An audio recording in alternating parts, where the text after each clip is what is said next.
Welcome into the Inside Carolina podcast. It is Thursday night. That means it is the Game Plan podcast.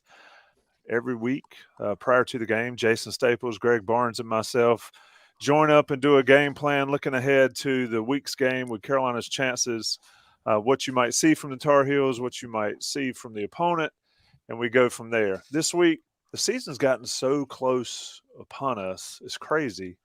We're going to roll this into the Over Under podcast that I didn't get to last week because I just didn't. We're sponsored by Johnny T-Shirt and JohnnyT-Shirt.com. And let's get into it. Buck Sanders, Taylor Vippolis, Greg Barnes, Jason Staples, or that's Dr. Staples to you, and producer John Bowman. Guys, how's everybody doing? I mean, we are 47 hours from North Carolina's 22 season kicked off. Buck, what do you think? Hard to believe. Hard to believe if there were only something to talk about on on Inside Carolina. It's been a flood of information. I don't know if anybody's been keeping up with it. If you haven't been, you should be, because it's just like every hour a new piece of content rolls out on the site. So it's been pretty amazing, the amount of content getting pushed out by Inside Carolina these days. It absolutely is. I mean, you've got podcasts coming out. Ross and Adam handled the On the Beat. You got Coast to Coast podcast for your basketball fix. You got Taylor kicking out stuff. Jason's kicking out stuff. Greg Barnes is writing New Beginnings articles. I'm starting to think Greg Barnes finally believes. He had to step away to finally believe. And of course, John doing the YouTube thing, playing the. I'll try to keep up with the NCAA 14 deal. It's pretty interesting. Makes me want to pull out the old Xbox and get it going. Let's talk a little bit about this game plan, Greg, and I'll come to you first. Carolina, Florida A&M, we all agree that having this game at this point, especially for this season, is great. Last season, I think it's a year late to have this game open the season. But this season, with all this swirling around the program, no Sam Howell, new quarterback, new defensive coordinator, this game, Florida A&M sets up really well for Mac Brown's team, doesn't it, Greg? It does, and that was really some foreshadowing last year, right? Because the announcement came from UNC on August 27th that they had moved this game, I think it was supposed to be later in September, to week 0 this year. And then, of course, the next week they go up to Blacksburg, and we saw what happened. I think it's a fantastic move. You allow not only Drake May, but a lot of these other young guys to get some experience early. You get to see, okay, well, we've got this blue team set up, right? We got these guys we have listed on the white team. How do they perform under the lights? And then when you expand that to the fact that all 4 non-conference games are the first 4 games of the year, the toughest game, of course, being Notre Dame coming after a bye week at the end of the month, September. You can't ask for a better start to the season. And now, what does North Carolina need to do? I think this is pretty easy. This is not about the scoreboard. I think the lasting memory of that Wofford game last year is North Carolina getting stood up on the goal line. You can't have that type of thing happen Saturday night and expect the fan base to fully be on board. You have to come into this game and you have to take care of business. That doesn't mean you have to win by 50 points, but you have to be clearly the better team and you have to execute. And I think if Carolina does that, the fan base will really enjoy the evening, ready to move forward, even though they got 2 road games coming up next. But you have to show that all this talk we've heard about how everybody's locked in this offseason, that has to play out on Saturday night. I'll come to Buck. Buck, you're usually not on the game plan, usually on the day after with me every week, but I kind of agree with Greg. I mean, this game here needs to be a win, obviously, but it needs to be one that makes people get the warm and fuzzies before heading up the mountain. And it is up the mountain next weekend. Your thoughts on what makes Saturday a success for Carolina against Florida A&M? Well, there's a lot of different reasons to watch a football game, and in this particular case, it's our real first look at what's going to happen with North Carolina this year. We'll find out something about the quarterback position. Are we going to come out of this game feeling good about that? Because if you don't have a quarterback, you're not going to do well. Just yes, plain the and answer is simple. yes, Buck. People will come out of this feeling good about the quarterback. Okay, from your lips to God's ears, and moving on from there, you want to feel good about the defense too. I mean, it's time for the defense to look good. And if they don't look good against Florida A&M, what are we doing? So, you need to see that coming out of this game. And there's some other stuff will be interesting from a personnel standpoint. What is Chizik going to do? I'm fascinated by that topic. We all saw what he did in 2015 and 2016, just the style of defense that he ran. And it'll be fascinating to see if he sticks to that or does he do differently. What's going to happen here? So all those things make the watchability rating on the Florida A&M game go way up from what it would normally be if we knew more about this team than we absolutely know now.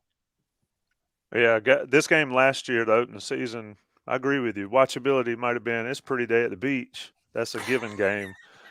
Taylor, your approach to this one, you've been on teams that have played lesser opponents where it was the standard and us and look at us and what did we do?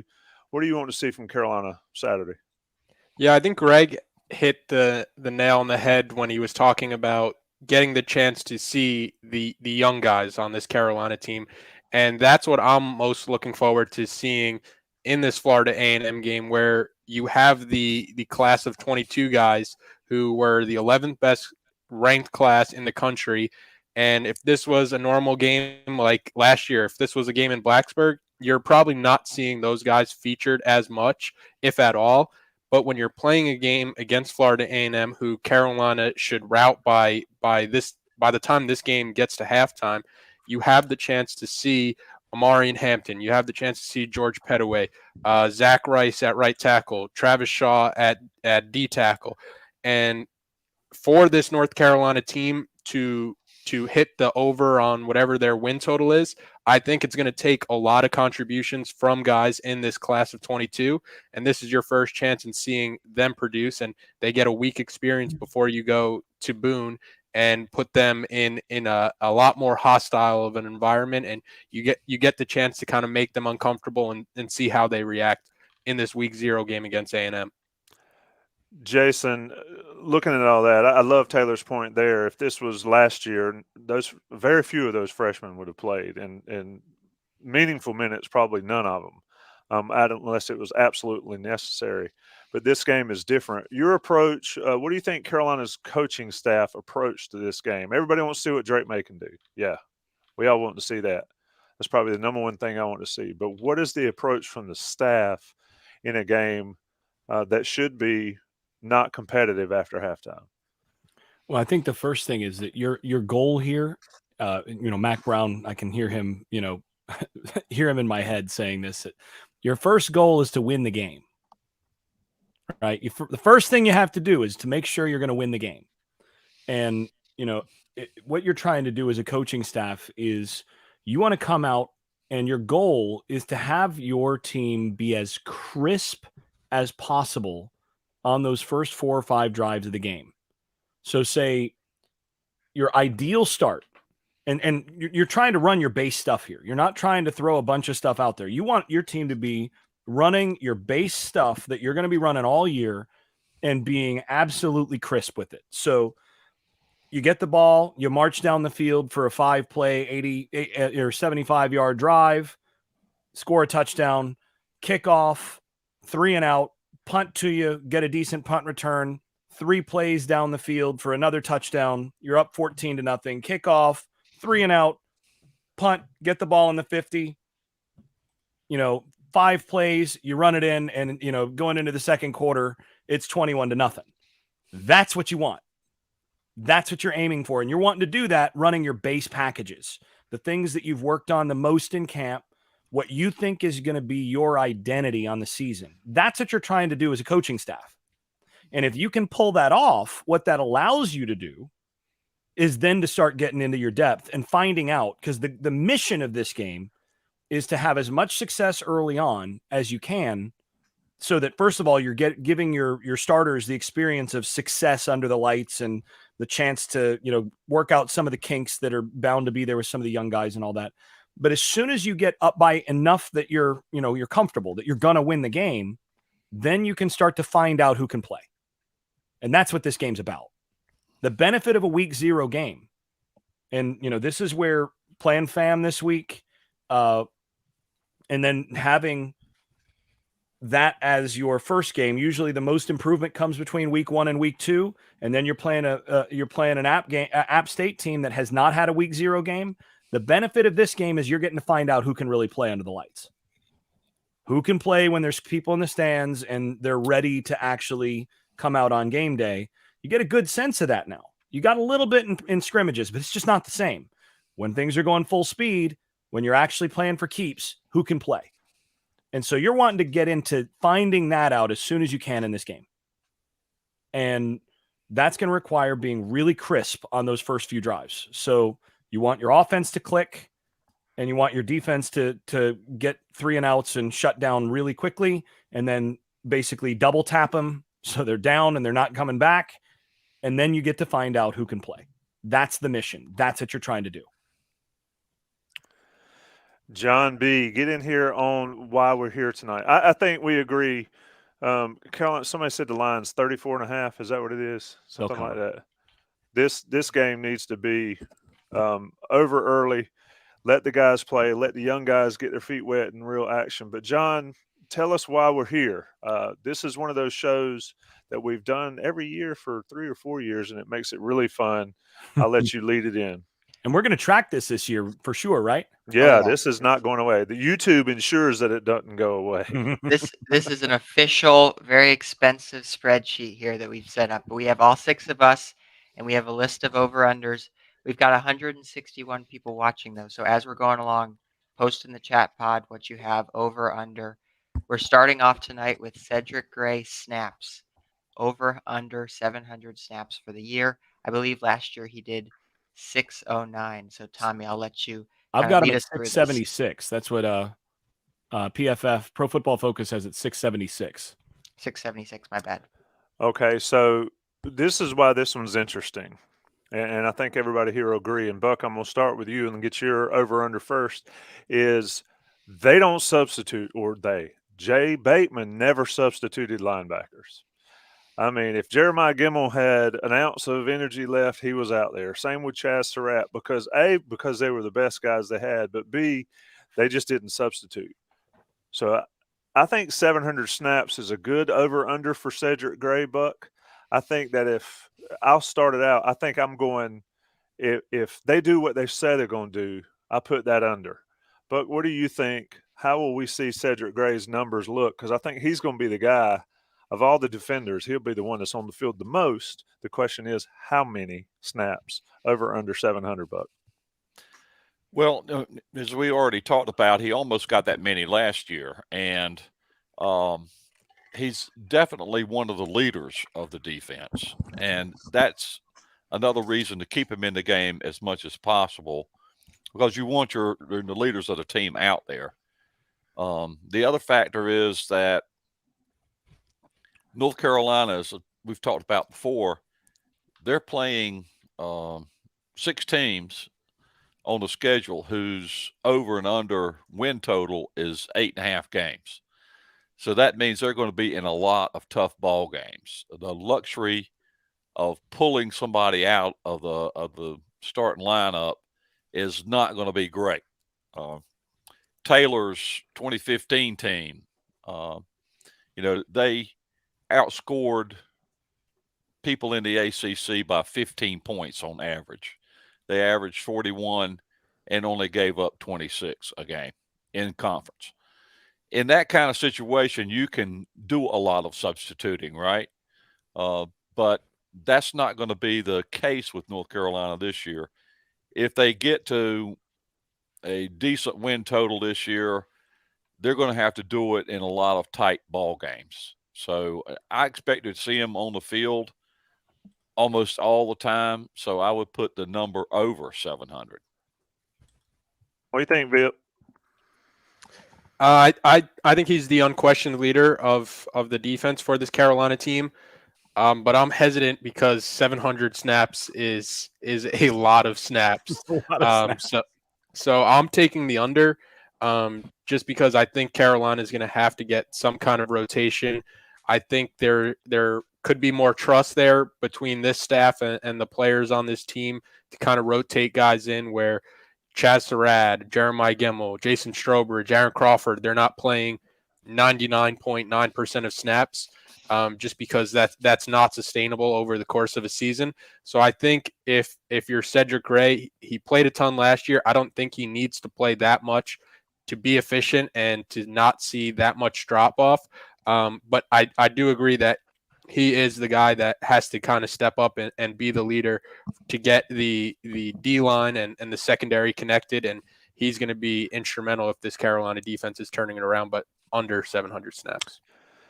Greg and Jason, and Greg, I'll come to you. You're the numbers guy. We talked about it a lot on these shows and all during the Inside Carolina podcast and the coverage about how many snaps guys were playing over the last few years. And I mean, I think the biggest or the craziest number to me was Crawford and Strobridge, the percentage of snaps they played. And then I remember we compared it to the Clemson defensive line at the time, and those guys were playing half, maybe half. Greg, do you see the linebacker situation with Ced Gray, Power Eccles, with Ra being behind them? Somebody or Slagle on the chat said Ra makes it under. Where are you here? I know you're a numbers cruncher. Muted numbers cruncher. See, he gets off the beat and he gets rusty. Move off the beat. Yeah, exactly. Like a losing your edge, Greg. God. All right. You're gonna be in a rocking chair soon. I don't see how this is going to be under whatsoever. And I think part of that is the fact that they've only got 5 linebackers. Deuce Caldwell has only been on campus for a short amount of time. He doesn't seem to be ready to go whatsoever. So you're really talking about 4 linebackers. Sebastian Cheeks is on the white team, which means he's not a guy they fully trust yet. So you're talking about Gray, Power Eccles, and Ra as your main trio. And I mean, last year, Eugene Asante got almost 200 snaps.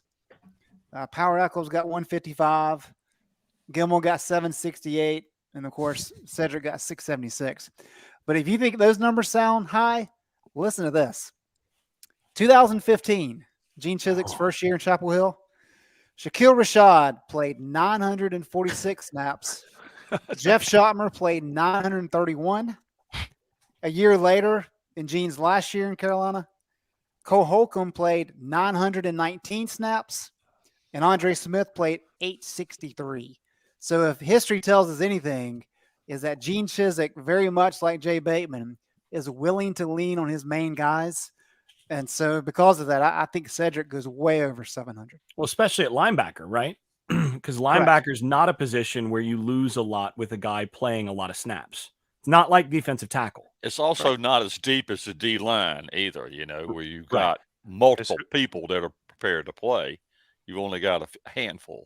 Yeah, and recruiting wise, it's not as important to be as deep at linebacker because again, those guys can play 60 snaps without losing a whole lot of efficiency. You get a defensive tackle playing 60 snaps, and he's going to be feeling that, pretty late in the game. I almost can't believe those 2015 numbers. We were Miami, Duke. We were beating them by like 35 points by the second half. What would those numbers have been if those games were close? And Greg, didn't you say Quinshad Davis was one of those guys? Did you mention him, Quinshad Davis? No, Shaquille Rashad. Yeah, Shaquille Rashad. Okay, gotcha. Yeah, sorry. Yeah, I was going to say, if he played linebacker, then something happened to me in the mid 2010s. Yeah. How much did the offense make a difference though in that year? I mean, it was don't go get a drink or you might miss the touchdown. It was more like don't go get a drink or you might miss seeing the offense on the field, period, with the 3 and outs at times, Greg. And here's a number for you with Shaquille. And these are games that nobody wants to hear about. But Shaquille totaled 197 snaps in games against Clemson and Baylor. Oh, my gosh. I still have nightmares about that Baylor quarterback. Oh my God. Chiswick didn't have a bad. quick hook on the linebacker spot in those days, did he? Huh? Well, they didn't have the thing is they didn't have the luxury of any depth at linebacker that year. So I mean that's part of it. By the way, I'm also going to go with the over. Now, for what it's worth, it's a little tricky because a guy gets banged up for a game or two, and that impacts it if we're going by season long numbers. And are we going on just the regular season? Are we including potential postseason championship game and bowl game? I mean, this matters. I think I want to say stay with the regular season, but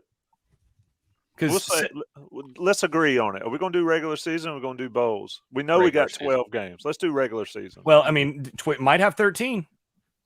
Is that regular season? Regular season. Do we count the possible championship? Because, I mean, part of my calculus here in the over is Ced Gray had 609 snaps in the regular season last year in 11 games.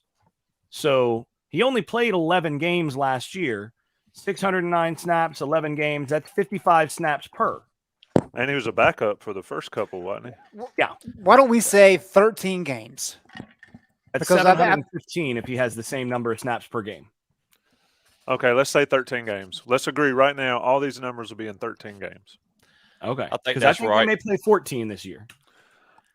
Stop hedging, Jason. 13 games. I'm going to go with over. Over. All right. John B.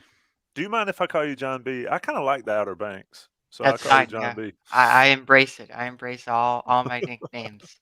I went over as well. I think it's a clear over for me, given the depth.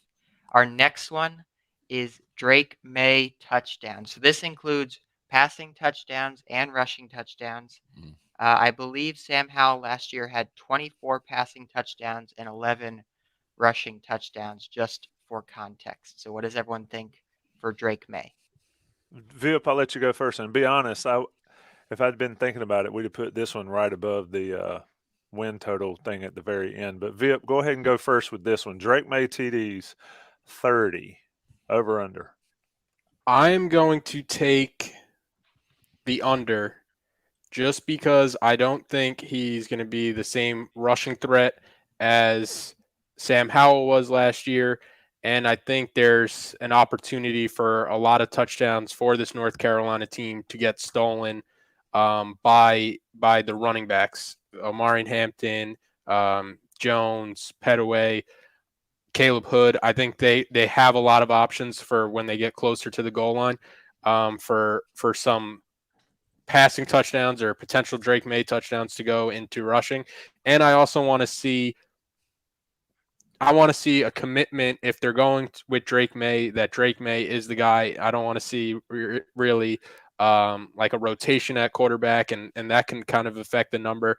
So until I know that it is Drake and Drake is the guy for the entire season, I would take the under. Whew, Jason, what do you think here? You've had some mighty high praise for Drake May. Yeah, but this is a tough number. I mean, Sam Howell had 36 in his first year as a starter.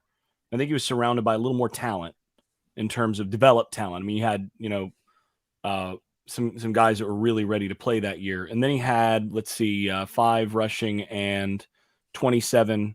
So he had 32 in 2020, and then he had the 23 and 11 last year. So that again is 32. So 36, 32, 32. I'm going to go with over. I think May is going to have. First of all, I think he's going to be a more prolific rushing threat than folks think.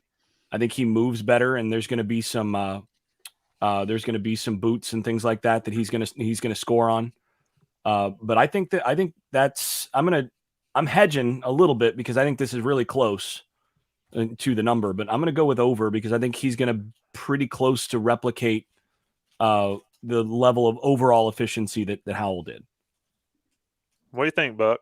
I'm torn, so I'm not ready to make a pick, but what do you think? Well, initially when I looked at this, I thought we were just talking about throwing for a touchdown. I didn't take into consideration rushing.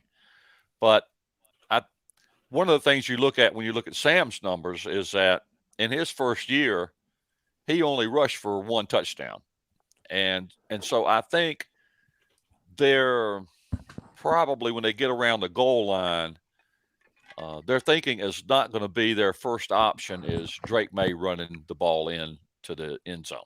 They're going to be looking for another way to score the football. And Vip made a good point about running back options. They got a couple of guys that they didn't have last year in Amarian Hampton and Caleb Hood. Hood wasn't healthy very much last year. So you got some guys that maybe can get that yard or 2 or 3 or 4 down on the goal line. So I don't think he'll be called upon to do a lot of rushing of the football in the end zone. So I'm given all of that, though, I'm still torn. I mean, granted, he doesn't have the weapons that Sam had the first time around. Maybe somebody develops, but we don't know that yet, and it's hard to speculate that it will happen until we see it. So I'm going to go under, just because we don't know what we don't know at this point. Yeah, I agree. I'm going to go under because I'm not convinced that it's not going to be a somewhat of a 2-quarterback system. I'm not convinced of that yet. So I'm going to go under 2. Greg Barnes. I wonder as far as short yardage runs, I wonder how many of Sam Howell's touchdown runs were like less than 5 yards. I'll look that up. While Greg's talking, what do you think, Greg? Over under 30? I think it's under. There was 15 quarterbacks last year that threw for 30 or more touchdowns. So that's kind of a baseline just for passing touchdowns. Sam Howell was a little bit of a anomaly last year in the number of rushing touchdowns he had. As Buck pointed out, I think he only had one his freshman year. So Drake may have a couple rushing. But you also have to think, one of the reasons that Sam had so many passing touchdowns is because North Carolina's been in a bunch of shootouts because the defense really hadn't been any good after, other than that 2019 year. So there's been a lot of high-scoring game where he's had to push the ball down the field. And I think that's inflated his numbers a little bit. And he's also got a great deep ball, which we all know about with De'Ami Brown and that relationship. So I think 30 is pushing it a little bit. I think that's going to be a lot. I do agree that there's going to be a little bit of rotation, which Kobe Criswell, especially early in the year. So that's going to cut down on the opportunity.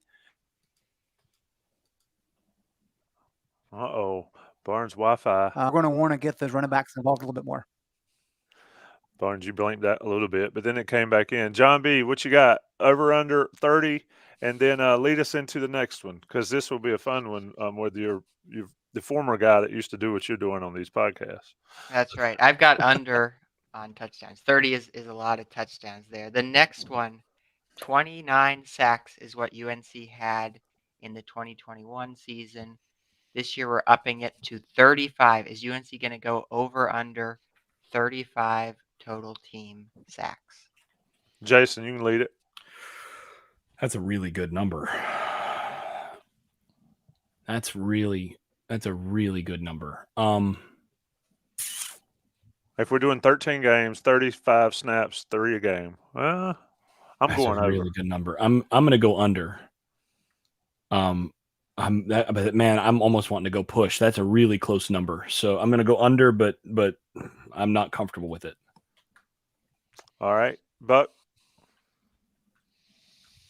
Over under 35. I'm in the same boat as Jason here. The thing that, again, not knowing what we don't know, what is going to be Chiswick's approach with this defense? Because if he wanted to, he could easily have 35 sacks. What he would give up on, by being that aggressive is a different question.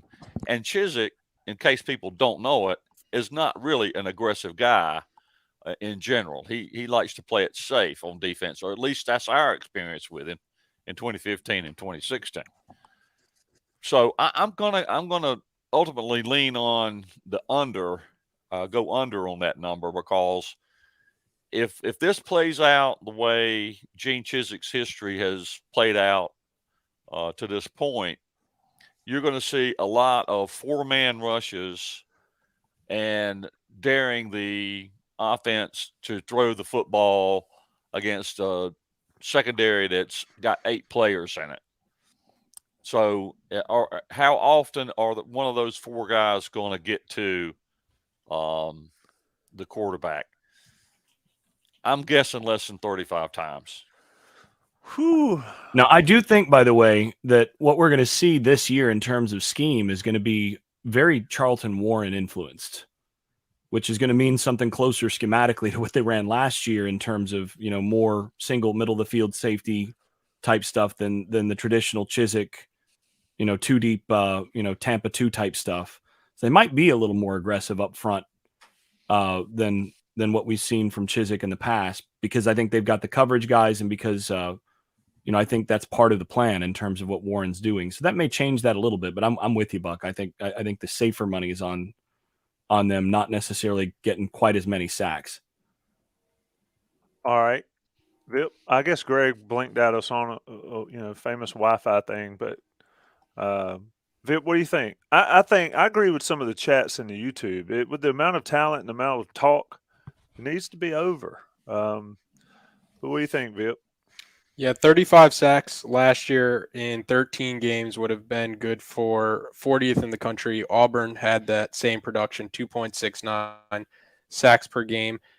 I'm going to take the under just because I think if this North Carolina team does start getting after quarterbacks, I think it's going to be not easy for teams to counter it, but a lot of teams will be going more towards quick game and trying to get the ball out of their quarterback's hand with more of an emphasis, knowing that Carolina does have guys where they're pinning their ears back and trying to get after quarterback. So I'm just going to take the under just because I think 35 is already somewhat of a high number. And with the added fact that I think offensive coordinators can try to at least counter going to more quick game if Carolina's defensive line does have the success that some people anticipate. Yeah, see, that was the reason for mine, is more teams will go quick game if they're having a lot of success, and that kind of reduces that. Quickly, I did take a look at Howell's rushing numbers, and he had 3 runs for touchdowns under 5 yards last year out of that. Everything else was 11 yards or more. He had an 11 and a 12, and then everything else was 22 or more in terms of his rushing touchdowns. So a lot of his rushing touchdowns were longer. Yeah, he wasn't a pounded in there quarterback, and they dang sure didn't quarterback sneak hardly at all. But I think they'll potentially quarterback sneak more with May because of the length. Yeah, I agree with that. All right, well, Greg Barnes is dropped out for a minute. We'll get his numbers when he comes back. I went over, John. I just think it needs to be over.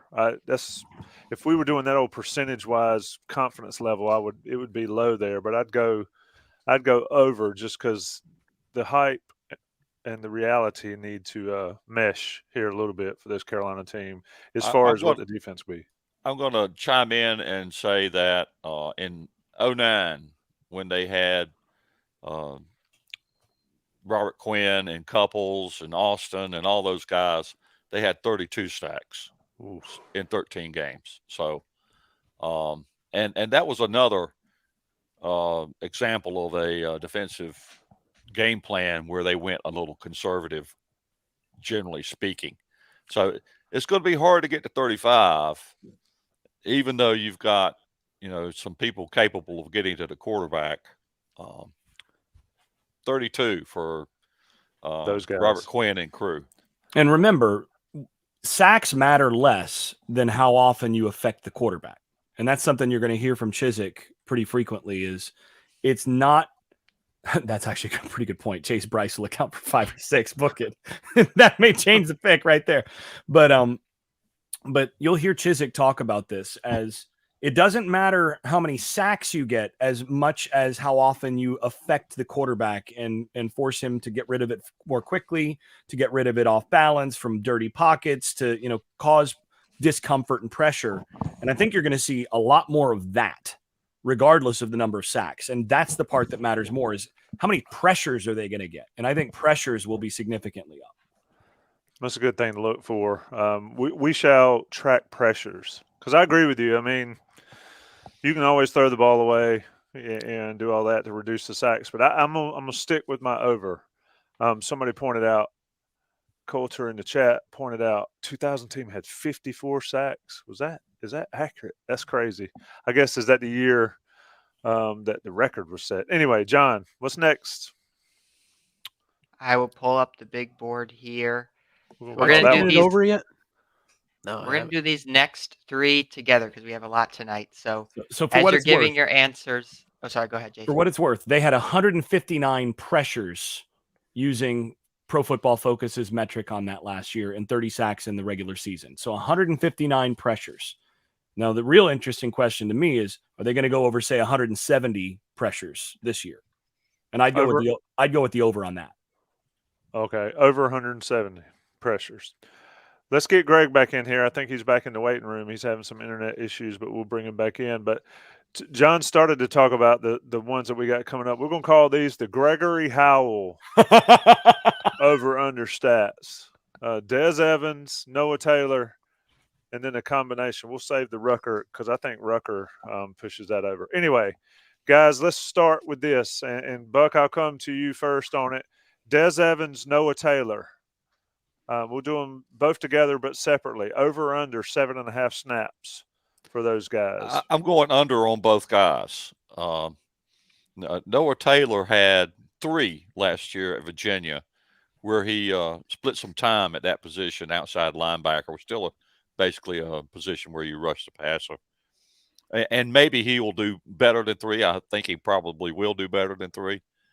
But I don't think he's going to be over 7.5. And in particular because most people don't understand or not paying attention to the fact that he's going to have to split some time with Chris Collins, who himself had 2.5 sacks last year for North Carolina. So, he's in the same class as Taylor as far as getting sacks. And so they're definitely going to rotate those guys, I'm pretty sure. So that's where I come out on those two, both under. And Des Evans, he's got to get his first one before I start thinking about 7.5. He's got one. Yeah, he's got one. Yeah. None last year. Yeah. He's got more missed tackle sacks than he has sacks. So I think this year he flips that number. Greg, are you back with us? And what do you think about these numbers? And also team sacks, over under 35 was the one you missed. Yeah, I'm going to go under in the team sacks, and this may have been said, so I apologize if I'm repeating stats already provided. In Gene Chiswick's first 2 years in Chapel Hill, 2015, 2016, Carolina played 27 games. The defense totaled 48 sacks. As Buck mentioned earlier, he's just not a very aggressive guy. He's probably got personnel to be more aggressive this year. I just do not see that sack total being over 35. Now, in terms of players, I'm with Buck as well. 7.5 sacks is pretty good. Huh. That's a lot of work. If you look at North Carolina's history, if you get 9 in a season, that puts you in the top 10 all time for single season sacks. So 7.5 is getting pretty close. If we look over the last 15 years, Tamon Fox had a great year last year, 8.5. You're talking about Robert Quinn had 11 in 2009. Quentin Copels had 10 and then 7.5. Kareem Martin had 11.5. That's pretty much it. And those are all guys that had healthy careers in the NFL. Tamon Fox, of course, is not at that level. But 7.5 is a really good year. So I've got the under on both those guys. Vip, you there? Yep. What you think? I am taking the under on Des Evans sacks. I think I saw the comment from Luke Walker. Let's let him get 2 in a season before we start talking about 7.5. I think both guys were listed as oars on the depth chart. Des Evans with K'Mon Rucker, and then as somebody mentioned, Noah Taylor with Chris Collins. Buck mentioned 7.5 is a lot for 2 guys that are projected to split reps on that blue team, but with the combination of Rucker and Des Evans, I would take the over. What was it, 9.5? I think they could together get a combined 10. But just a single player on this Carolina team, I don't think any one player is getting 8 sacks. Jason, what do you think about that? And we're highlighting really Evans and Noah Taylor. Is Rucker a guy that could lead this team in sacks? Well, okay. So, a couple things. First of all, piece of trivia: how many players last year, in the regular season, let's say, well, I can't easily sort. So, regular season plus bowls, so plus postseason. How many players nationally do you think went 7.5 sacks or more? That's probably a Greg Barnes guess.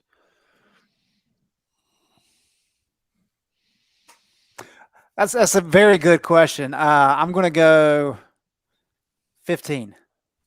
A little higher than that. So the total number, any other guesses? 21. 25. Total number is 58. Whoa. Including postseason. But these are some pretty good names. I mean, Zachary Carter from Florida, Isaiah Thomas from Oklahoma had 8. Right? Brenton Cox from Florida had 8.5. These are good players. Derek Hall from Auburn had 9. You know, the leader for Carolina last year had 9, right? Well, Tavon Fox had 8.5, right? That's the number I see. I think PFF has him down for 9. 9, yeah, I saw that. Yeah, so Tavon Fox had 9. Now, that's a really big year sack-wise. So I don't think either guy goes over 7.5, especially splitting time. If either one does, that's a really good sign for the defense. I think both of those guys are going to finish below that. But I do think that the Rucker Evans combination is going to go, probably double digits, because Rucker last year on 393 snaps had 5 sacks. Mm-hmm. So, I mean, think about that. Now, Tavon Fox had 637 snaps in the regular season and had 9 sacks. Rucker had half that, just a little over half that, and had 5 sacks. So I think Rucker may well lead this team in sacks. If you look at that production from last year, he's probably the guy to circle to say, yeah, he may lead the team in sacks. And if it's anything comparable to last year, he may get a few more snaps than he did. Let's say he goes 450 snaps. You're looking at probably 6.5, 7 sacks. So you get 4 from the other guy, 4 from Evans, 5 from Evans. I think would be a good year based on what he's shown before. It'd be a good improvement. So I think that one I'm going to go with the over, but the other two I'm going safely on the under. Interesting. I'll go. You guys taught me in the under. I'll go. Rucker and Miles Murphy lead the team in sacks. Murphy had 4 last year on 466 snaps. So that's a safe bet that those are the top 2. John B., what's next? What you got and what's next? I'll go under on the individuals, over on the combined, and get yours in, and then we'll talk about what's next. Buck, I got yours on that. Yeah, you went under on both of those. I think we all agree that Rucker and Dez go over, right? Is there any? Yeah, I think we're all in agreement there. I see this comment from Chris Phillips. Yeah, but what do they drop into coverage like? Well, you'll see them drop into coverage. All of them will. Just don't have a 300-pound nose. They'll do that. I'm almost tempted to be a contrarian here, because I sort of feel like Rucker has to get 9.5 sacks himself. Until I see it. But I'm not. I feel the peer pressure to go along with the crowd here, so I'm going to go over. You can be an individual. Well. Des Evans could have a locker room full of Inside Carolina bulletin board material. Somebody in the chat, if it inspires him, more power to him. Somebody in the chat said Evans' one career sack came against Chase Bryce. It came against Chase Bryce, his only sack. I think that Gregory Hall might have set the over/under for Des Evans sacks, 7.5. I don't think any of us are even getting close to touching that one. Yeah. What would a number that we would actually be that any of us would guess for that? What do you think of a good number is? Maybe 4. I just don't. When I hear about a guy that's hyped up and a big time player, and you say how many sacks he have on the year, and it's 13 games, you say he had 4. I was just like, that's not very good. That's not a wow. I think you need to get close to double digits to be quote unquote, doing your job, in my opinion. Anyway, not splitting time with Yeah. Rucker. I mean, you're going to have he's only going to be playing, maybe half those snaps. So Yeah, and trying to set a more realistic number for Des Evans, I think would be, if you were like the house, it would be scary, because if you set it at 3.5, there's a scenario, a Doctor Strange scenario, where he obliterates that number 3-4 games into the season and kind of takes that command, and he's not really splitting reps anymore. yeah, there's no doubt the ceiling is really high, but I mean, I think 4.5 is probably where I'd set the number. I think In terms of being realistic about it, if you think about it in some ways, Tamon Fox was sort of the designated rusher last year for North Carolina. And depending on whether you assume the Jack is taking over that role or whether Des Evans is taking over that role, it's not out of the question that Evans could have 8.5 sacks. it's not crazy. Or 9. He could. Yeah. He could. I mean, you It's get my- into a game where you're wearing out the guy across from you, and you get 2 or 3 in a game, and then you're rolling, right? Yeah. If you don't vanish, I think that's the issue with Evans. And quite frankly, that was the issue with him sometimes in high school, is you vanish, you flash and then vanish. I don't The know. truth is, none of us want the Gregory Hall stigma of saying, 8.5 sacks, for Gregory Des Hall Evans. learned his lesson. Do not doubt the old heads, and still hadn't paid up. What you got? This is the next one here, and Greg went over combined, right, Greg? You went over, Greg, for this one? Yeah. So this is one that I think is a huge deal. I think we had Caleb Hood over under 600 last year, and we all bombed on that one. True Well, freshman he was hurt, right? Injuries do have, that Yeah. kind of makes everything kind of get thrown out, right? I don't disagree, but if I put my money at Vegas and I bet on the over for Caleb Hood, and then I said, but he got hurt, they wouldn't send me a check back. They wouldn't. won't. That's why I don't. They don't have any sympathy. They don't have a refund policy. Oh, okay. Over under 1,000 yards, freshman running backs, and we're going to go Combined? Hampton and Petaway, right? Just those two? Just those two, Hampton, Petaway. Jason, I'll let you go first. Over under 1,000, a grand each, or no, a grand total for Petaway and Hampton. Under.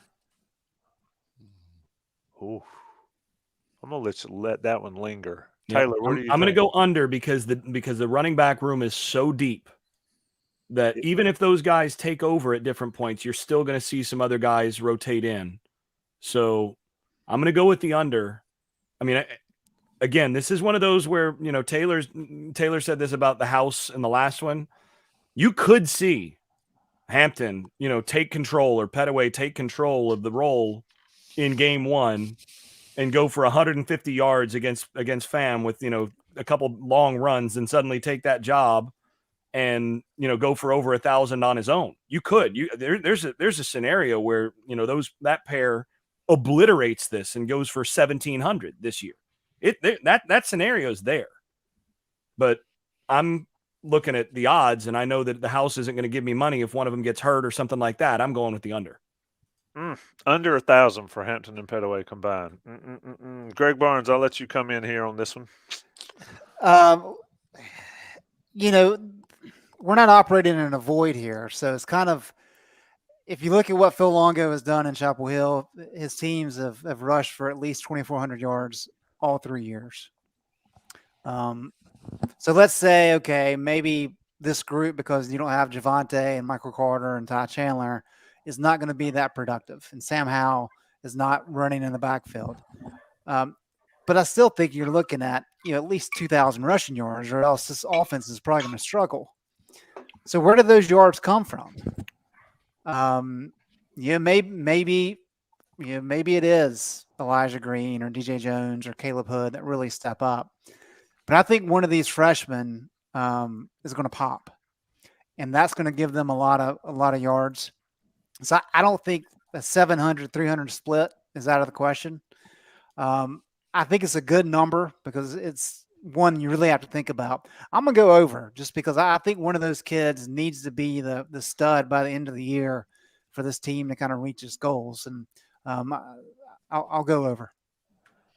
I think, and Buck, I'm gonna come to you. I think with British Brooks getting hurt, like somebody mentioned in the chat, and Caleb Hood's health an issue, and Elijah Green's health an issue, it's got to be over. It's got to be over. So I'm going way over that combined number. Buck, what do you think? Well, you would think that would be the case. I'm with you there, Tommy. That you know, just off the top of your head, you would say yes, it has to be over. And Greg makes a great point. Longo has not failed to produce a 1,000-yard rusher yet in his offensive coordinator career at UNC. And one year he had 2 of them. But just looking at comps, if you will, in 2014, they had T.J. Logan, who was actually a sophomore, and Elijah Hood, who was a freshman. And those 2 guys did not break 1,000 yards. Logan had 582, Hood had 259, and they didn't really have another running back on the roster. You know, they didn't have a marquee running back. Their leading rusher was T.J. Logan, and the only other running back that really, you know, had any yardage to speak of was Romar Morris, who had 278 yards. So I think it's hard for freshmen, young backs to come in and put up those kinds of numbers. But in this particular case, they might. And I'm very tempted to go the over route here because if you think about the competition, the only way I think the only thing standing in their way between at least getting 1,000 yards between the 2 of them is if DJ Jones just goes out and has a spectacular year. He's just somebody that, you know, plays it, you know, a good number of the snaps and is a dependable, reliable guy that they'll always have in there. And we also know that Longo likes to play at least a couple of guys. So, you know, just for grins, I'm going to go on the over here. I think probably, and like Tommy, who doesn't talk about it much, although he bites his tongue a bunch, I really love Hampton. You know, I think he's a guy He's a stud. that could be a real difference maker. He's an absolute stud, Buck. That guy is going to be a really good player. Stays healthy and keep his head on straight. Yeah. Yep. Well, and the one other thing, the only other qualifier is if somebody like Hampton or Hood, either one, masters the pass protection skills that he really needs as a freshman. If one of those guys could do that, he's going to see the field a lot, and I think they'll easily pass that 1,000-yard mark. What do you think, Taylor Vipalis? Over 1,000 for both of them combined. Yeah, Tommy, I agree with you where if British Brooks doesn't get hurt, I probably take the under on this, and I've been hesitant to take the over on a lot of these things. When John pulls up the chart, a lot of unders so far coming in. But this is the one I think I feel the most confident in, saying that Hampton and Petaway hit the over 1,000 yards. I think they do it pretty easily. I think by the time this team goes to Atlanta for that Georgia State game, I think Hampton's going to establish himself as the number 1 back. I think by the halfway point, this year, I think it's going to be Hampton and Petaway kind of separating themselves from the field. When you talk to the coaches, when you talk to people in the program, after every scrimmage, the 2 names they always say it's Hampton and Petaway, Hampton and Petaway. So I think you're going to see that translate onto the field and be some guys that Carolina can kind of use to take some pressure off Drake May. And I think for this team to be good, they're going to have to hit those totals. And I think at the end of the day, the talent in that running back room is going to kind of play itself out with Hampton and Petaway leading the charge. Question I have for you real quick, Taylor, is you know, and you may have more insight into this than I've been able to get. If Hood does get healthy, I think he's the wild card in there to be able to potentially, you know, break in and you know, I've sort of seen scenarios in my head where you have essentially Hampton and Hood be the primary two, and then Petaway ultimately start getting more run as a pass catching kind of back. But basically those three being the guys by the end of the year. And that's no disrespect to the guy that's going into the season as a starter. But I mean, I think Hood also is a really talented player if he can stay healthy. So I'm wondering where you think he fits into that mix as well. I'm curious. Yeah, I think Hood would definitely be in that conversation with those two guys as the most talented backs. I think with Hood, the learning of the running back position is still something that's coming to him, and not as familiar with him as guys like Hampton or guys like Petaway, who have been running backs, and everything's kind of second nature to him, with Hood coming in as a quarterback, as an athlete essentially, and figuring out that running back was going to be his position. And then I think the other part of that is that the people in the program want to see Caleb Hood healthy. Like it's almost like the same thing where when we talk about like Storm Duck, like, oh, when Storm Duck's out there, he's a number one corner. Well, Storm Duck isn't really out there that much. And it was something where after the first practice, Storm Duck's already hurt. And I think as players start to get back in, I think the staff wants to see more consistency in players' ability to stay out there and be available before they're kind of getting into the conversations and being guys that they're telling people like, hey, I think we can kind of count on these guys.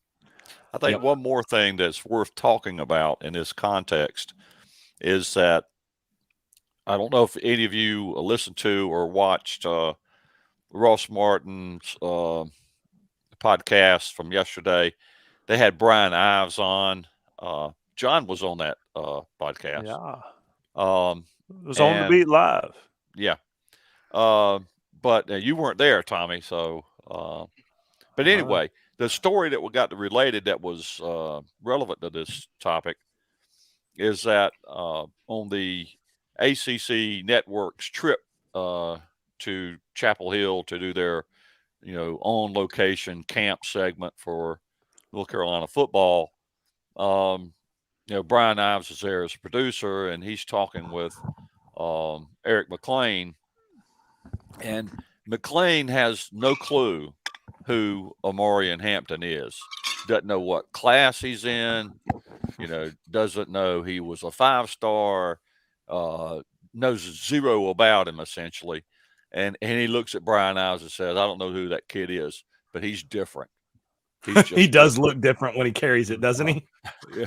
So I mean, I think that's worth bringing up in this context, because people that have played the game at a high level, when they can see things in players that might escape my eyeball. But I think he's going to be a great player anyway. But just that kind of affirmation from somebody like McLean, I think, is good to put in your hat. What do you think, Greg? You wanted me to circle back here before we get to the next topic. Running backs and these 1,000 yards. I think I am more assured of this over than anyone I'll pick tonight, I'm sure. Go ahead. I just have a trivia question. Going through some of the stats, I thought this was an interesting one, and this may be exclusive. It may just be for Tommy and Buck, but we'll see about you other guys.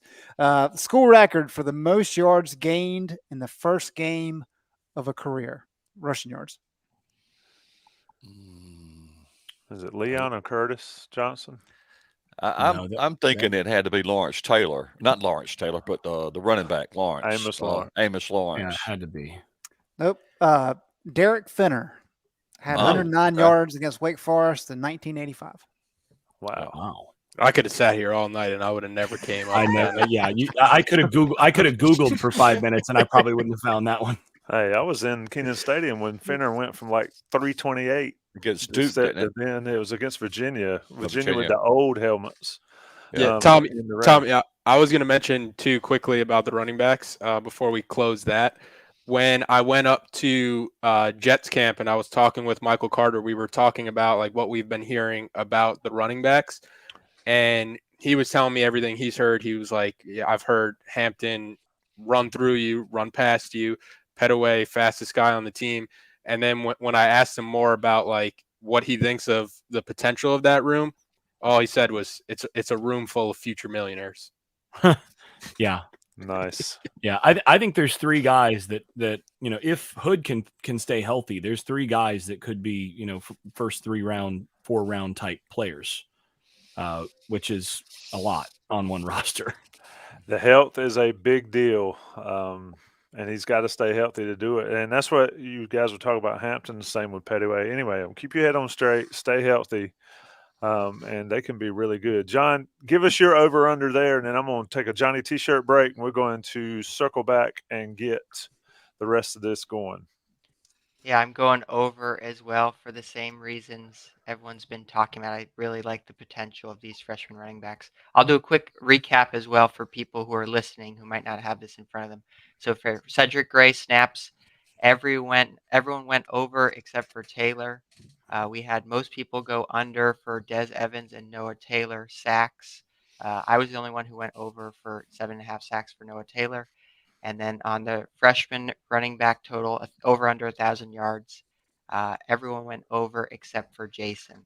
So we're at about the halfway point here, Tommy, if we want to do the ad read. Yeah, let's go Johnny T-shirt, JohnnyT-shirt.com, sponsors of this podcast, sponsors of Inside Carolina, and friends of Inside Carolina premium subscribers. You get 10% off your order. They got everything you need to go by there. Games at 8, kick at 8:15, I think, on Saturday. Get by Johnny T-shirt on East Franklin Street. Visit them in person.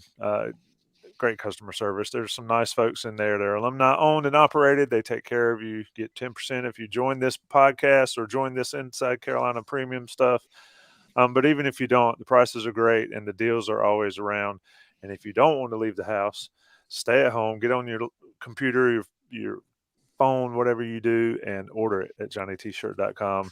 Tell them you're Inside Carolina premium subscriber. Enter that code that you get off the message boards and you get the 10%. National Guys Pay the Bills for the audio version. This is the Game Plan over-under edition. All right, boys, it's a little after 10, probably 10:05 East here if you're watching live on YouTube. Shout out to the 250-plus folks that are in here, many of the hardcore variety.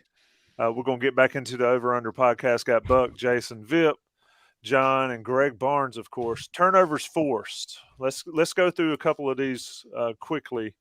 Turnovers forced and turnover margin. I think these can go hand in hand. Buck, since you're first on my chart that I'm looking at, you're first on the depth chart. Over under 19 on forced, over under +2 on turnover margin for North Carolina this year under Gene Chizik. Now you got Mac 2.0, now we got Gene Chizik 2.0. Yeah, and if you can get any clue from knowing those facts that it's going to be Gene Chizik and what the turnover situation is going to be, here's a little factoid for you. I think in his first year, they had something like 14, 15 interceptions. 17. 17. Next year, they had 1. So in this category, I'm just going to say what I've always say and always maintained, despite 55% of the tar pit population at least not believing a word of it, is that this is a very random stat. I mean, anybody that can predict interceptions and turnovers and all of that kind of stuff, or says they can, is full of it. So I'm just going to take the under on both of them, just because that seems I've been the most consistently under person all night. I want to claim that award at the end of the podcast, because I think these things are just impossible to predict. So if you're crazy enough to go to Vegas and make put down money on what's going to happen interception wise, you got more money than you have sense. So that's where I'll leave it. So Greg, what do you think? Over under? I'm going to add to what Buck said there. I mean, how's this for crazy? For 7 straight years, Carolina forced at least 21 turnovers. In the last 6 years, they've forced 20 once. Every other year has been below 20. So I don't know. I'm going to go under as well. So y'all are under 19 total turnovers. Where are you on the +2 turnover margin? Same thing, under. Under on +2. Greg, are you under +2 turnover margin on the season? Yeah. Okay, Vip, what you got? I think there's a certain randomness to turnovers, but I think some of it also comes into the havoc that you can try to create. And I think North Carolina's defensive line does have a defensive line where even if teams start adjusting and trying to do quick game against them, I think they have enough talent in the secondary if everybody stays healthy to get some of these takeaways. If the defensive line is causing a lot of pressure and making quarterbacks uncomfortable back there. And I love a good interception. So I love a good interception. I love a good peanut punch of the football, get that ball out and moving. And the scoop and scores, I love the randomness of it. So I'll take the over. What do you think, Jason? Okay, I'm going to go with the under. And the reason for that is even if Carolina does produce a decent amount of havoc, I think they're facing a pretty good slate of quarterbacks. So the quarterbacks on the schedule are not a bunch of guys who've turned the ball over a ton, unless of course Chase Bryce happens to supply enough sacks and turnovers to fill We're the not stockings. hanging all of the statistical superlatives of the year on Chase Bryce, are we? Exactly, and that's why I'm going with the relying under. too much on Chase Bryce here. Yeah. That's why I'm going with the under because I don't think Tyler Van Dyke down in Miami is going to turn it over a bunch this year. I don't think Slovis at Pitt is going to turn it over a bunch. I don't think Virginia is going to turn it over a bunch. Their guy doesn't turn it over a bunch either. Wake Forest, even NC State. These are guys that have not turned it over a whole lot, whether by fumble or interception. So to get that many turnovers, I think you'd have to get some uncharacteristic play from some of the quarterbacks, some veteran quarterbacks on the schedule. I'm going over on both. I'm tired of hearing about how the defense is going to cause something. You can cause a fumble if you don't have another guy within 10 yards of the ball. That fumble is usually going back to the people that had it. I think the margin. I think the turnover margin is over +2, and I think the turnovers is over 19.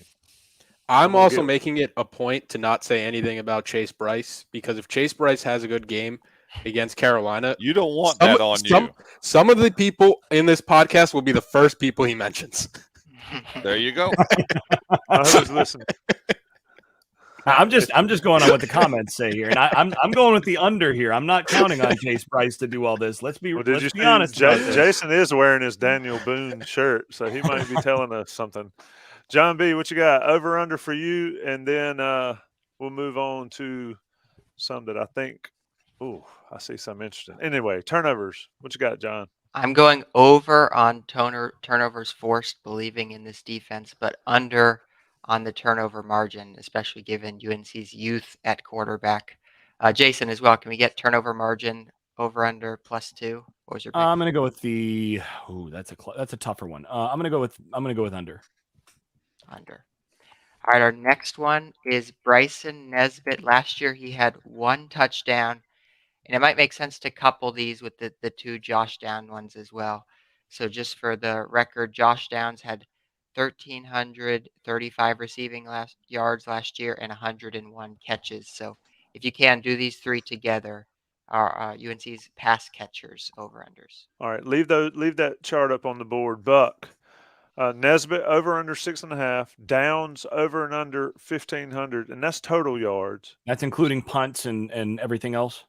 No, that's going to be total offensive yards. So this is yards from scrimmage. Yes. So if he gets jet sweeps and such, and then catches 90 over under that. So Buck, you got 3 to go with here. You've been pretty under all the time. Are you going to stay under? On Bryson Nesbit, I am, and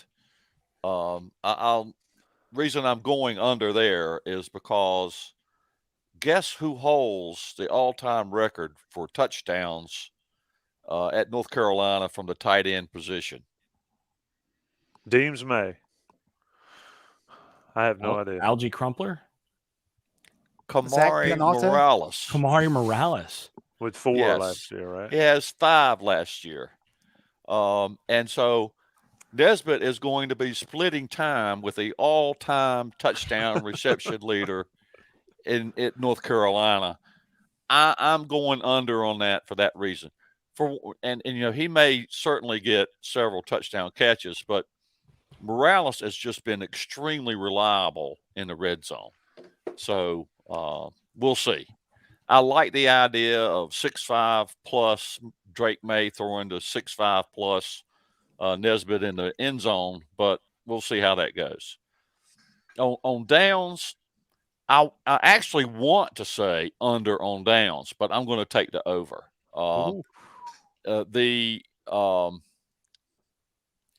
The theory, the narrative that's developing is that it would be a better thing for downs to get fewer catches. I'm going to go over on the 90 as well.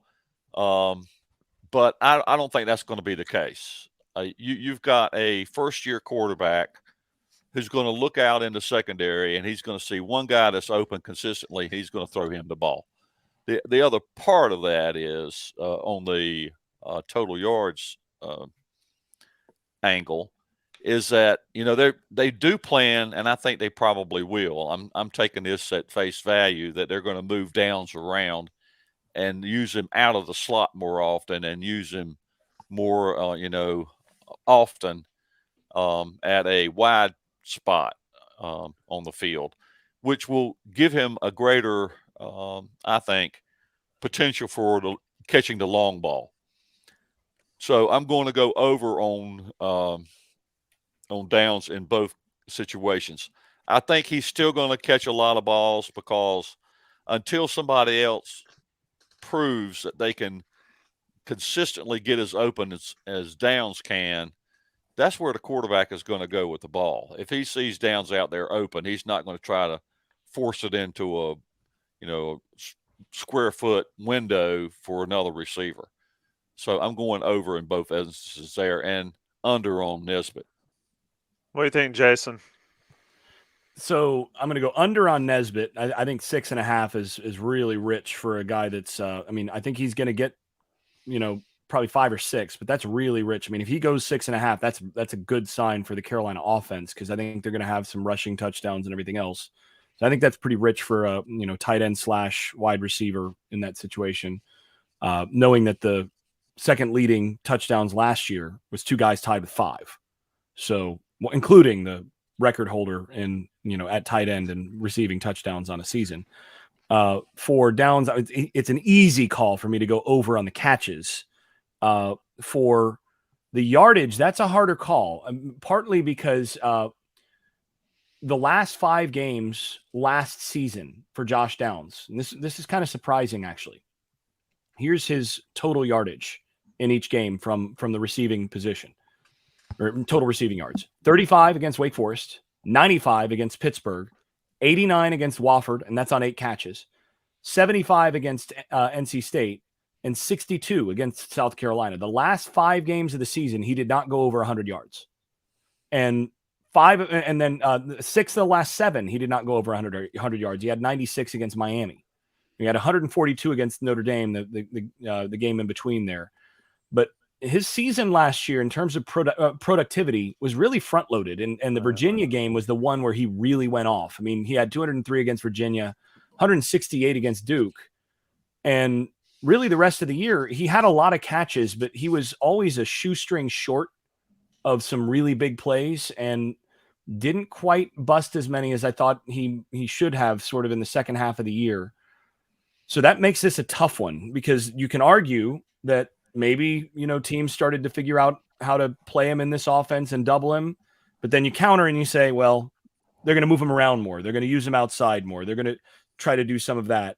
And then, well, he also kept getting tripped up in these cases. Maybe he's gotten stronger, and so he's going to break some of those and turn more into big plays. Ultimately, I'm going to take the believe it when I see it kind of thing, that both of those things are going to be resolved, because I think teams are going to focus so much this season on not letting Josh Downs beat them in the passing game. So I'm going to go with more than 90 catches, but just under 1,500 total yards. Interesting. Taylor Vipolis. Nesbit, downs catch, downs yards. Yeah, first on the downs points, I'm gonna copy Jason's under on the total yards and over on the total catches. I think Downs is somebody where you could force the catches to him. I think North Carolina will be a bit creative in getting him the ball. He's a player where you can never get him the ball enough times, where like the Virginia Tech game where you just let him get the ball in space, let him do the rest, and he can kind of take over. I think you could kind of explain the production Jason was talking about. Teams started to focus on him more at the end of the year, but I also think there was a more of an emphasis from the Carolina coaching staff to be like, hey, Sam, other people are open. It's not just Josh Downs.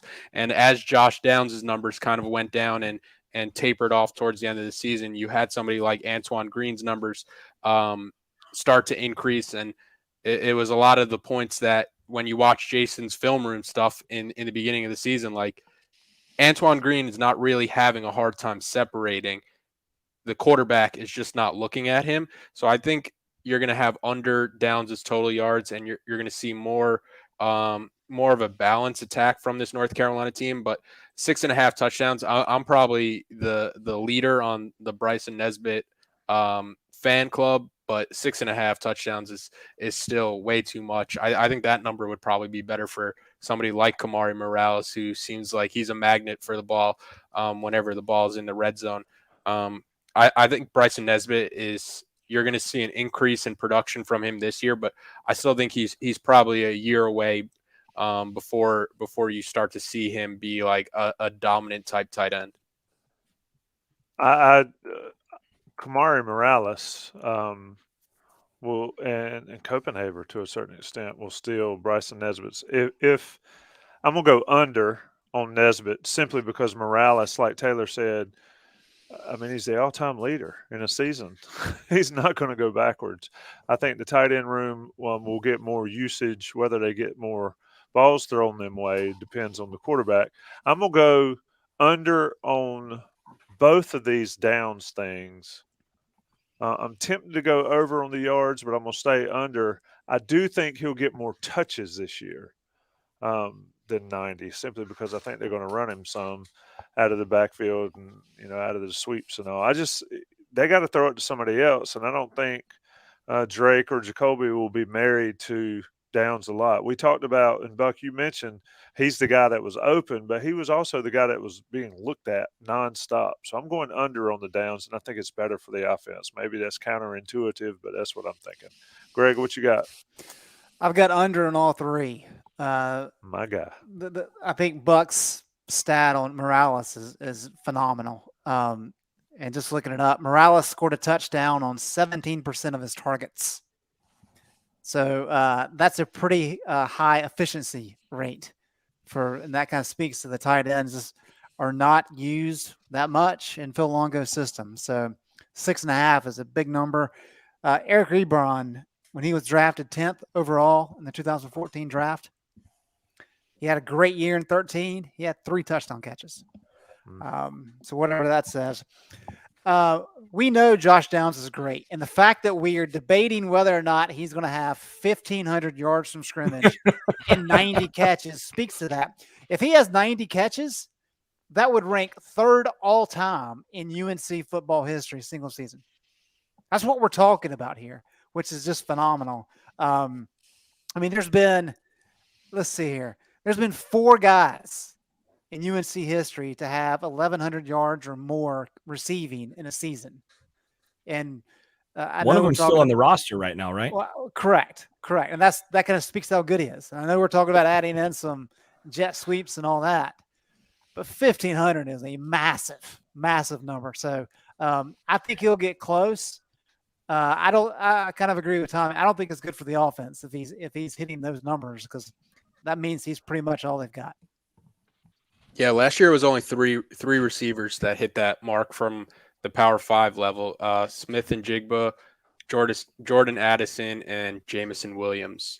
So a lot of future first round picks.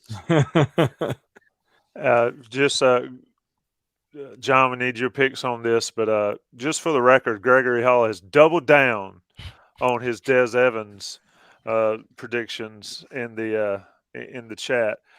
Over, and it's not even close on Des Evans sack totals. John B. Nesbit, Downs, and Downs catches. Yeah, I'm going under on all three as well. I think one thing we didn't talk about yet with Downs is just how defenses will approach him as well. Given that UNC is breaking in a new quarterback, they know that they're going to want to target Josh Downs. I think defenses will focus on him, which could limit his catches and production. Okay, I'm really excited about these next two. UNC has two 5-star freshmen on the offensive and defensive lines. Zach Rice and Travis Shaw over under total snaps in 13 games. Start it off, Taylor. Yeah, I admitted before we started on this that snap count is kind of a blind spot for me. So I'm shooting from the hip here. I'm gonna say Zach Rice total snaps goes over. I think he's another guy kind of like Amarian Hampton or Andre Green, where the more you see him, the more they're gonna play their way into a rotation. And I think eventually Zach Rice will take a starting spot on the offensive line. I think he's raw and has to work on his ability to move laterally, but at the end of the day, he plays with a mean streak unlike anybody on that offensive line, and I think the talent will kind of rise to the top. Travis Shaw total snaps 150. I'm going to go with the under there. I think Carolina's defensive line is as deep as it's been in quite some time, and this is the year where you can kind of see that come to fruition. But I don't think you're going to have to see him play 150 snaps with the bodies that they have, and he can kind of be more of a situational type guy. Keep it moving, Greg. What do you think on these snap counts? I think over for both. I think these guys are linchpins for the offensive and defensive line moving forward. I think they're going to be starters likely next year. And so I think it's not going to be a lot over, but I think, Travis Shaw is going to get 15 to 20 snaps per game. And I think Rice will probably get more of that because I think he'll be a true rotational player there in tackle. So I've got over for both. Buck? I think the Chase Rice is the easier answer here. I mean, is the easier call, right? He's got Spencer Holland playing in front of him, who has missed like 2 practices a week since he's got here, and he got here late. And he's just got one guy that has to stumble or drop down in the coach's eyes before he's the guy, right? And he could end up being the starter by mid-year. Travis Shaw has got to go over the top of another 5-star defensive tackle in Keshawn Silver.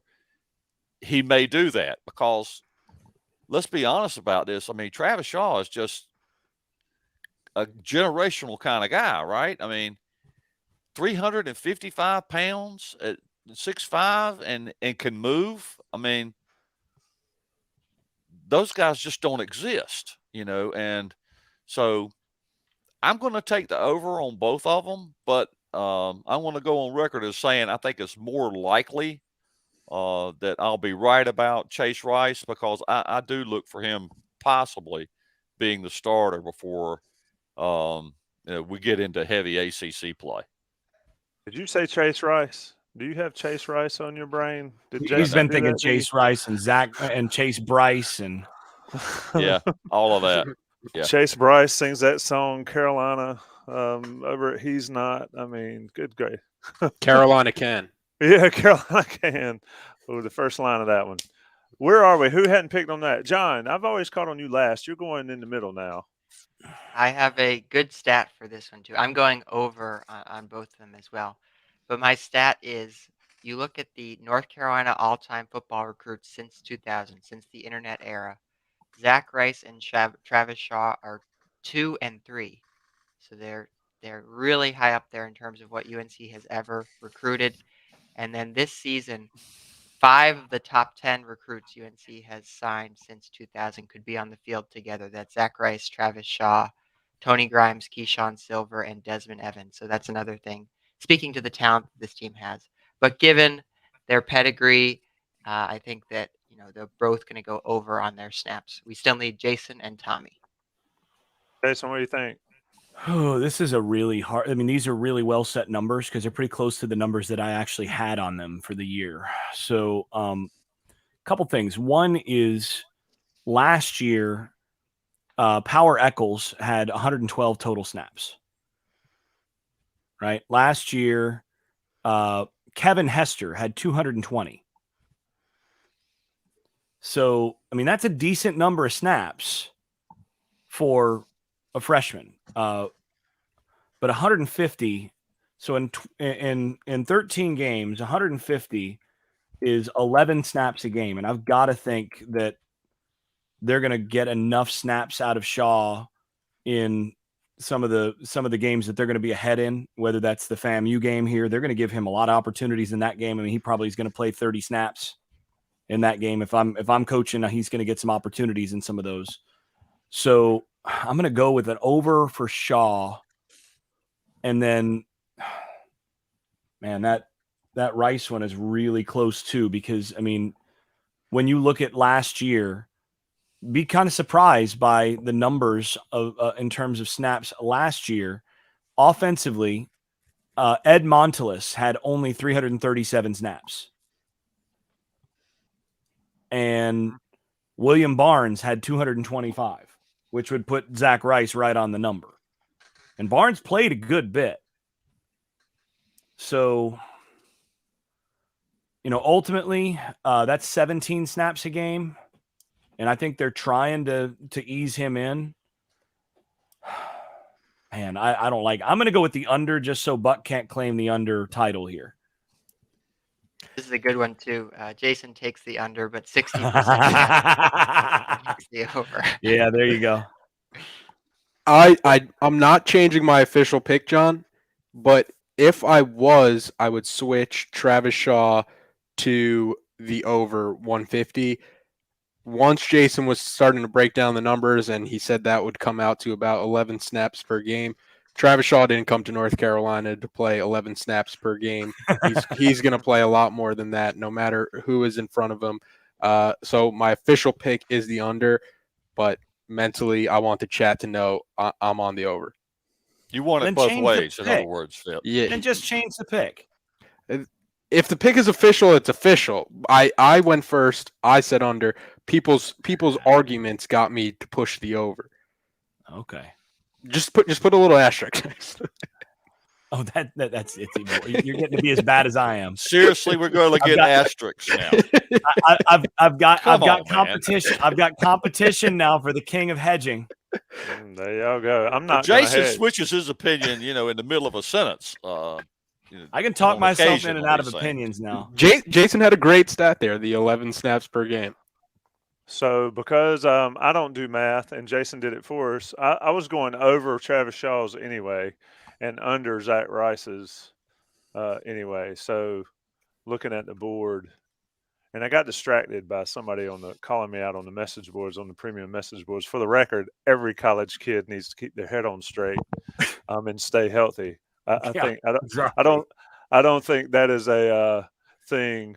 That's not unusual for any one 18-year-old male. Come on now. So Mac Brown needs to keep his head on straight as well. More honored in the violation of such rule than following it. So give me it one more time, Tommy. It is under Zach Rice, over Travis Shaw, and I'm well aware of who's on the team and what type of people they are, especially when they're from around where I am. So anyway, we're moving on here. Andre Green Jr., receiving yards, over under 499. Now, this is where the hype that is coming from practice meets the reality of having to make a pick on a podcast. I'm going to go back to front. John, since you put your name back at the back of this, I'm going to start with you here. Green Jr., 549 499.5. Means over Greg's under. going to find the same numbers I've got on here. Yeah, that's a lot of pressure leading things off here. I think a couple of things go into this for me. Number one, understanding the quarterback situation. I'm not as bullish as Jason is on UNC's quarterbacks. I think number two, the depth of UNC's wide receiver room. Andre Green Jr. is going to be competing for playing time with a lot of different players. That's a lot of receiving yards for a true freshman. So I'm going with the under to kick things off. Greg, you're going early in the cycle. I think this is a great one. And typically you see two guys get a bulk of the yardage. And we know what Josh Downs is going to do. And apparently some of us think he's going to get close to 1,500. So that eliminates a lot of the discussion. I think the Antoine Green situation plays a big role here. The team really likes J.J. Jones, an outside receiver. And can Green come back by the Notre Dame game? If so, then I think this is going to be an under. But if not, and it's like mid-October, and Andre Green has more time to kind of flourish, then maybe he holds on to that position an outside wide receiver. So that makes it challenging. I am going to go with the fact that Antoine Green will be back by Notre Dame. If that happens, I think Andre Green will be below 499.5. Oh, you moved it. Is it me? I think it's me on there. I'm going Tommy. over. I'm going over because I think this guy can play. Carolina needs that type of difference maker. I know people go to practice and say Hampton's different, Petaway's different. I think Green is a different guy. Oh, he is. And I saw him walking out. I guess it was walking out of the spring game, maybe, and was walking near him. He's taller than I am, and certainly more athletic. I think he goes over 500 yards. It's questionable. You had to debate that in your head internally. Yeah, he looks a little more athletic than you. Tommy. Yeah. Well, I'm a little bit older than he is, so I'll give him that, based on the years. But young Tommy might have given him. Yeah, I don't want to have to apologize to him either. He's definitely more athletic than I am. But Vip, what do you think on this? I am going to take the under. I don't think there's enough reps between him, Gavin Blackwell, and J.J. Jones on the outside before Antoine Green comes back. If you wanted a hot take or a bold prediction when it comes to Andre Green, it would be I think he's going to lead the team in yards per catch. I think he's going to be a deep threat for the North Carolina team. I've seen him in a couple of practices. I think he's already the best option for this team to be the guy who is stretching the field vertically and kind of opening up things underneath for downs. And Gavin Blackwell inside and underneath. But I just don't think he's going to get 500 yards. Interesting. I'm not sure where we are on the list. Jason's next. Jason? Oh, yeah, so we got to listen to Jason again. I do like what Brian Evans said. Better option, maybe total yards for the Green team. That's a really interesting one. That one's actually, I think, a harder one than this one. But the second leading receiver on the team last year. Anybody know how many yards he had? It was Antoine Green, wasn't it? 612 yards for Antoine Green. You know how many yards the third leading receiver on the team had last year? Probably 300. 200. 243. Is it Emory Simmons? Yeah. And then the year prior, you had De'Ami Brown, Daz Newsome, and Chaffrey Brown as the top three receivers. You know how many yards Chaffrey Brown had? It was 1,000, and then like 1,000 plus, 1,000 plus. So it's 199. Daz Newsome had 684, and Chaffrey Brown had 337. Now, 684, that tells you, 500 yards is a pretty good season now. Right? That's a pretty good season. Daz Newsome as a senior had 684. So you're in shouting distance of that. And then Chaffrey Brown had 337. The prior season, you finally had three guys over. You had De'Ami Brown with 1,000. You had Daz with 1,000. You had De'Ami Brown with 1034. Daz with 1018. And Bo Corrales had 575. But that was the last time you had three guys go over 500. And I think this year, especially with Antoine Green coming back, I have to think. I mean, if there was anybody that would be able to do it, it's this guy as a true freshman. But it's an awful lot. It's a big ask, given that they're going to have other guys that are going to be taking reps at that spot as well. I mean, I think 350, 400 yards would be a phenomenal freshman season for him, and would speak very well for his future as a potential NFL guy. So I'm going to go with the under here. Now, he may go for 450 or whatever, and then Antoine Green may come back and go for 500 plus or whatever. I'm still going to go with the two of them under 1,200 as well, because I mean that's a lot of yardage, and I just think you're going to see the ball spread around more this year than what you have in the past. Other than the 1,300 yards that is just going to be gobbled up by downs. So those numbers, didn't Daz and Diami had over 1,000 though? Was that 19? They were both over 1,000. 2019, 1034 and 1018 in 2019, and then number 3 was Corrales at 575. Number 4 was Toe Groves at 250. So I mean, going over 500 yards means you had a season. Like that is a big time season, and that means you're really separating from everybody else. And I think you're going to have Blackwell. I think you're going to have JJ Jones. I think Paysar is going to have some yardage as well. You're going to see, I think, a lot of guys with over 200 yards, but fewer guys with 600 plus this year, because you're just going to see the ball. And Nesbit may be the guy to go over 500 actually. So you're going to see the ball get spread around, and a lot of those numbers in like the 250 to 450 range as guys, sort of sit in that range instead of one guy just emerging and going over 500 for, let's say, the third spot on the team. Interesting. Buck, what do you think? I'm going to say under. The guy that I think still holds the record as a freshman is Quinshaw Davis, correct? Mm-hmm. Correct. Yep. He had like 700 and some yards as a true freshman. 776. And the thing about Quinshaw is that there was no other receivers on the team. He had 61 catches. There was nobody else there to catch the ball, basically. Eric Ebron was second in receiving that year. Yeah. Trying to think who else was on that team. Highsmith, Eric Highsmith, Giovanni Bernard, Sean Tapley, and Romar Morris round out the top 6. Yeah. And Jay got hurt. There are distinct lack of first-round draft picks in terms of wide receivers on that team. So, it's hard as a freshman to get that many yards, and that's even if you're the only option. Well, Green is not the only option for this UNC team, obviously, with Josh Downs. So I think under is a good pick. On the other hand, I would like an asterisk just in case I will allow it. I'll allow it.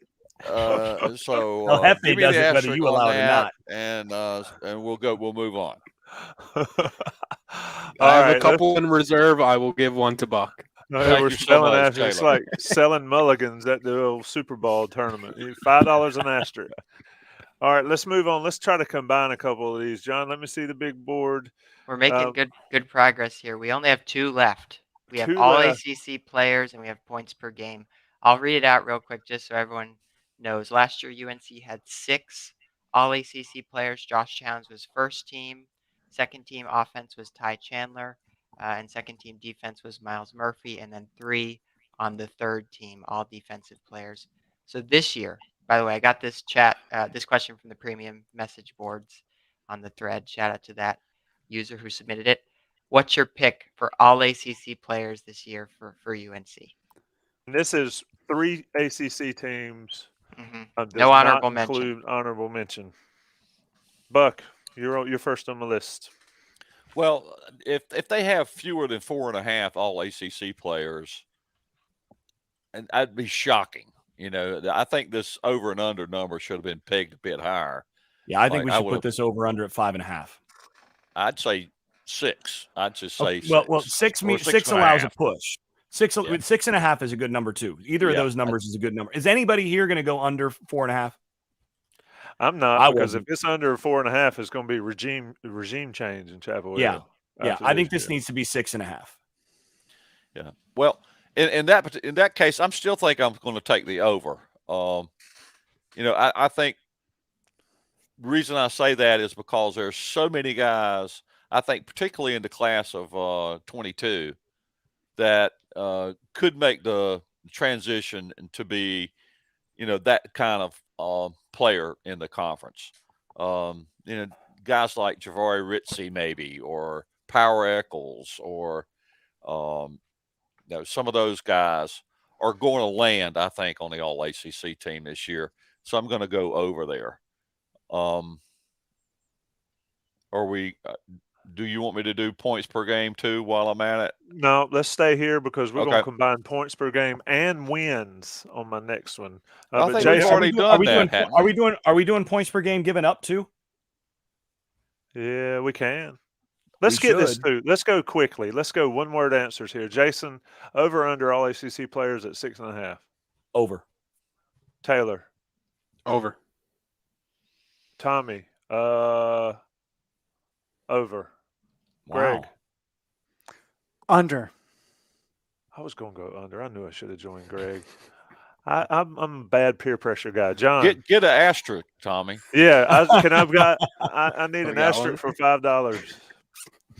I'm going under. I'm going under as well. That's a lot of players. I just Six like players. Miles. I think Miles Murphy. So just to give my explanation, I like Murphy, Grimes, Gray, and then and that's 3. So then you get Downs. That's 4. I think you can pretty well count on them. I think they'll get one of the ends. Will probably end up on one of the teams, and then you just need one more to get to 6. I think they'll comfortably get to 7. All right, points per game. This is points per game scored by Phil Longo's offense. 32.5. Let's keep it short. 32.5. Buck, over under that. I'm taking the over. I think a lot of these games are going to be shootouts. And in that particular case, it's going to be who's got the ball last. So that probably is going to lead to a big scoring year for UNC.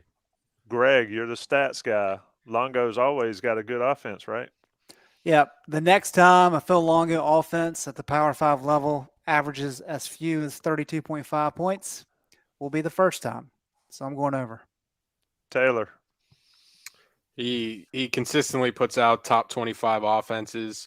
This time he doesn't have Sam Howell. I think it can still be a plug-and-play type offense with new guys stepping in, so I'm taking the over. We will find out for sure if it's a plug-and-play offense this year, I think. Jason. Not only will they go over, but they're going to score more points per game this year than they did last year, which is 35.2. I've got them at about 36.5, 37. Ooh, that's a I'd lot. agree with that. I'll say over. John? I'm going to go with the under there. I'll be a little contrarian.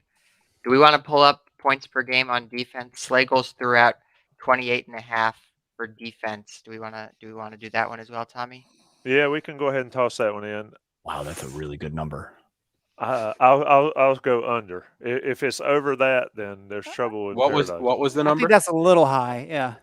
That's really close, though. 28.5, Taylor. Defense allowed. Go, Taylor. I'll put you on the spot to go quick. I am going to take the over. It's something I'm going to have to see to believe. I think, like Buck said, a lot of these games could have shootout potential. So I'm going over. Greg, what do you think? Man, this is really close. 2019 defense gave up 23.7 points per game. So I'm going under. I think it's going to be around 25 or so. Buck. Yeah, I would follow Greg because he's usually pretty on point about this stuff. But again, this is like another year of the quarterback in the ACC. They got so many good quarterbacks. And for that reason, I think that, as I talked about on the offensive number, there's going to be so many shootouts that North Carolina may be winning games like against Wake Forest, 79-78 or whatever. Yeah, that tends to inflate the defensive numbers.